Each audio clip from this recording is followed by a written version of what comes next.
Hey folks, welcome to another episode of Adventures in Dog Training with American Standard Dog Training and American Overwatch Canine Services.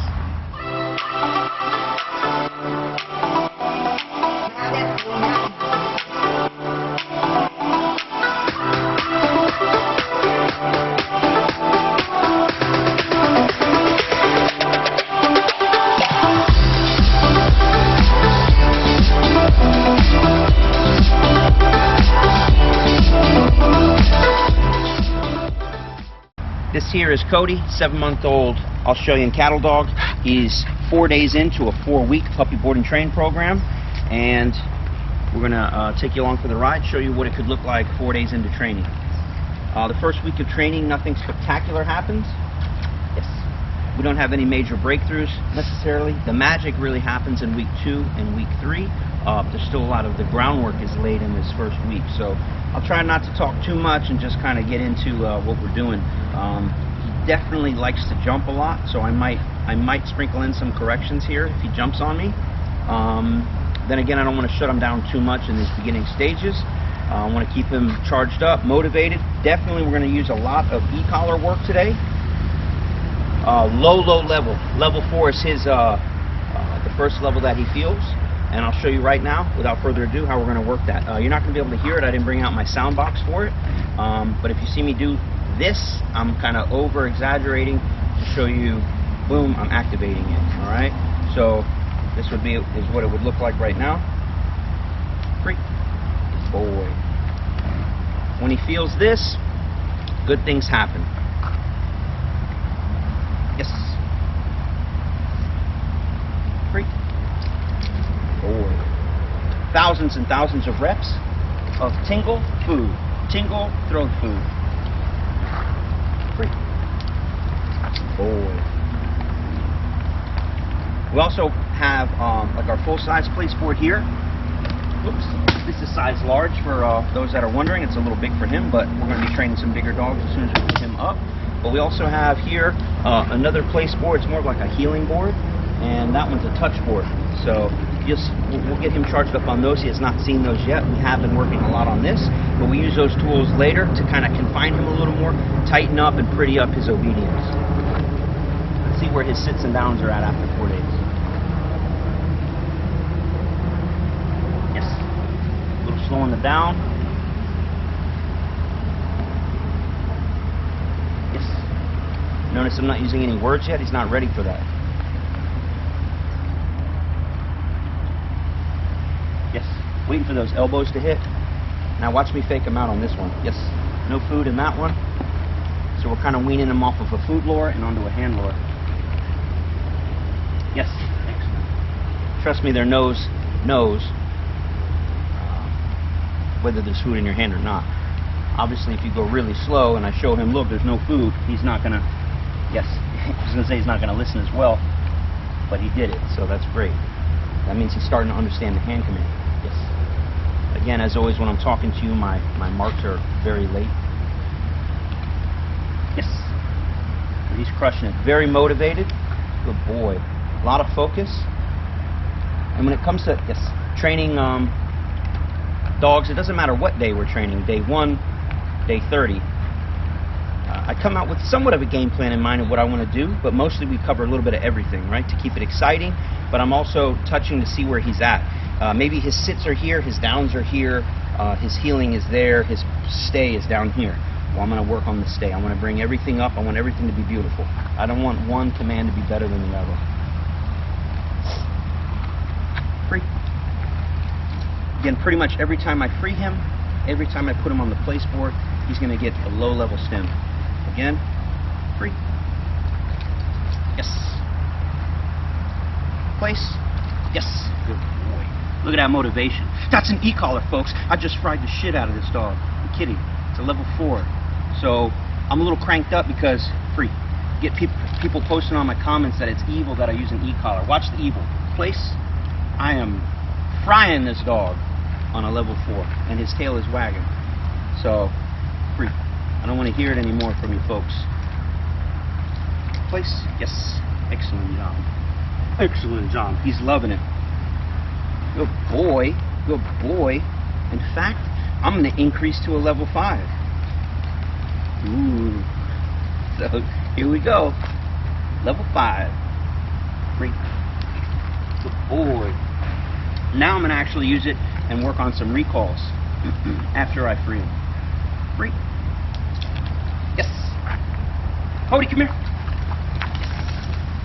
And right before I call him, hammering him on a level 5. And I'm joking when I say hammer. It's a tickle. I'm tickling. I think we're ready to start throwing in some verbals on top of our hand commands. He's a little too close for a DOWN. So you know what we'll actually do? Check this one out. I don't think we've worked a lot of these. I don't normally do, but a stand command. Yes, beautiful. Use my tip of my toes just to whoop, get him to pop up. Beautiful. Stand. Yes, very nice. Yes. Let's just work this. This will be fun. At some point I won't need to use my foot anymore. In fact, we'll spin it around so you can see the footwork. A little goofed up there. Here we go. Open the door. Yes. Let's see how quick. Let's see. This is a test to see how smart he is. Yes. Aha! Like 5 reps in. Let's see if he does it no foot at all. Not ready? Yes. Stand. Yes. I have no balance, by the way. So if I fall over, that's why. Stand. Yes. Beautiful. Wait for the focus. Oh boy. Yes. It's going to pay for my eyes. Love when he looks at me. In fact, show him these beautiful eyes. Yes. Like I said, I jump around a lot. A little bit of ADD, but it's a little bit of like, hey, Dad, how long are we going to sit here and work stands for? Yes. Not that I'm his daddy, but yes, you get the idea. He has great focus from the beginning. A lot of eye contact versus the Great Dane, which we're going to bring out next. Horrible eye contact, very aloof, what we call Charlie Brown syndrome. Very frustrating. Hard to engage with a dog if they're... How do you train this? You need the focus. So here's that focus. Watch. Good. Yes. Beautiful. And you know he's got the mark. Yes. Boy, I said it so I pay him. You know we got it when, if you want, come over my shoulder, he's going to look in my eyes. But watch when I say YES. I will not move my hands. He knows there's food in it. When I say yes, he knows to look to my hand for payment. So that means he's understanding the game. A sign. It's a clue. Watch. Good. Yes. Oh, you saw that little head kick? Beautiful. He just slightly kicked his head like, where's that payment going to come from? Thing is, I have both my hands behind my back. So this time I'll show both hands. See, he sees them. Watch. Good. Good. No. See, it's a little too much. Let me tighten him up. Watch. Good. Good. Yes. Okay, I'm lying to you. I'm lying to you. He's so focused on my eyes, he wants... Plus, I continue to pay for my eyes on watch commands. Yes. Good. But you see that it's very hard to see, probably from that angle too, but there's a... He's watching me, watching me, watching me. I say his favorite word, and there's a little... Whoop, little excitement. Free. Alright, let's keep this going. It's getting a little flat for him. Let's go back to those stands and see how they're looking. Good. Stand. Yes. Good boy. Stand. Yes. Alright. Need some more work on that. Stand. Yes. Now we got to switch it. Got to show the other hand too. It's going to pay him for a duration on that one. Stand. Yes. Got to be very gentle with that footwork. Some dogs care less. Some are extremely averse to you touching anything in their nether region. So he's pretty cool. He's good about it. Stand. Yes. And if he's kicking that way, then we'll switch. I'm going to try no foot. Stand. Yes. And I'm putting a little bit fatter pause in between the word and the hand command and the foot, giving those little gaps for him to process and him to understand what's happening. He's not going to learn, we'll put it this way, I don't know what he would be learning if I did a voice command at the same time as the hand command, at the same time as motivating him with my foot. I can't do all three at once. He won't process all three. He'll probably be zeroing in mostly on my foot and or my hand command and completely tuning out the verbals. Okay? I'll show you the wrong way to teach. Whether it's a sit, down, stand, it doesn't matter. Here we go. Stand. What the hell just happened? So don't do all three things at once. Don't do two things at once. Whatever you're trying to teach him precedes what he already knows. So what do I know that he knows? If I have a nice piece of hot dog in my hand and I lure him out, yes, it's about a 90-95% probability that he'll do that command. If, and I'll waste one here, I don't like wasting, stand, nothing. So instead we put that is going to precede what he already knows, and eventually it'll click. So it would look like this. Stand. Yes. And then the foot's just there to pop him up if needed. So enough of that, it's kind of boring. Let's rock and roll. By the way, there's a different way, since people are watching. There is a different way to get their butts to pop up or to teach a stand. And that would look like, and I struggle with it. I don't have a lot of success with it, so I don't use it a lot. But we'll try. And basically it's to get his chin to touch his chest, and it makes his butt come out. Check this out. I know this turns on my wife who's filming. Ready? Alright, here we go, here we go. Notice I'm not going to say, yes, see, he did it, he's pretty good. And that teaches them to kick. It's a little goofy. Yeah, see, that's why I don't use it too much. Yes. That's somewhat of a more proper way to teach it, because it teaches if their front paws are here, not to move forward, just to stand up. Versus this one could potentially, yes, teach them to see crep forward an inch or two. But again, I don't care. He's not a competition dog. And that's something, by the way, down the road you can clean up later. But just having the place board here teaches him not to stand. Mm-hmm. Yes. He can't go that far forward anyways. You're at 12 minutes. What's that? 12 minutes. All right. This video is getting long. My camera lady, producer, executive producer, stage manager, and everything else under the sun. Yes. It's telling me to hurry up. I think you guys are enjoying this video, so we're going to keep rolling. Yes. So as things are happening, he's kind of giving me clues as to what he wants to train, what he wants to learn on. I'm trying to find my light here. There we go. So right now, I'm thinking, hey, let's do a little bit of free shaping. What's free shaping? Free shaping is when you provide no input and the dog activates you to pay him. Pretend I'm a robot and I'm going to wait for him to do something. And it may be something I don't want, to which we won't pay. Free shaping is boring. I love it, but it takes a long time.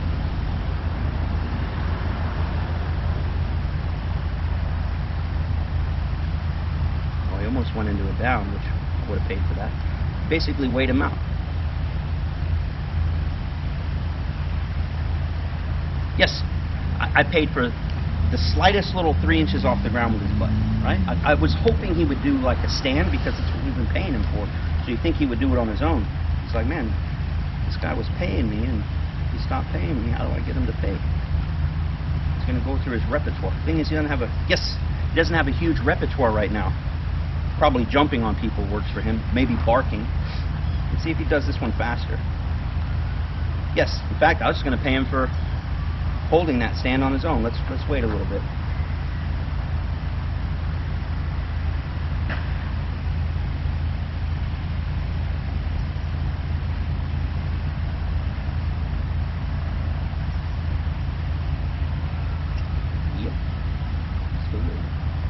Yes.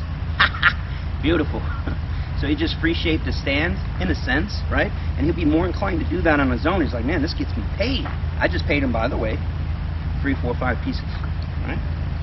Saying, hey, I love that. I love when you start doing stuff without me telling you to do them.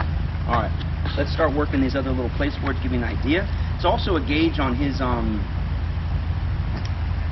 how should we say, his temperament, his environmentals, how confident he is.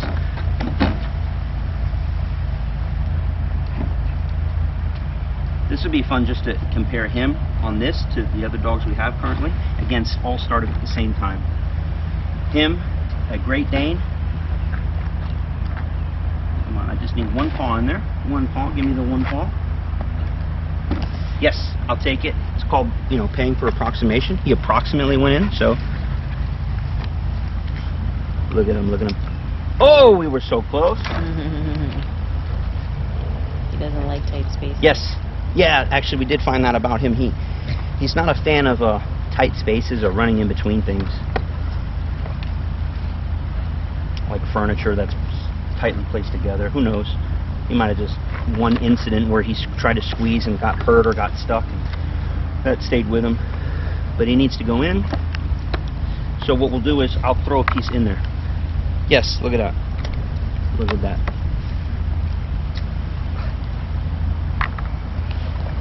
Good. So now he's getting paid without stepping in, so I need him to step in for that.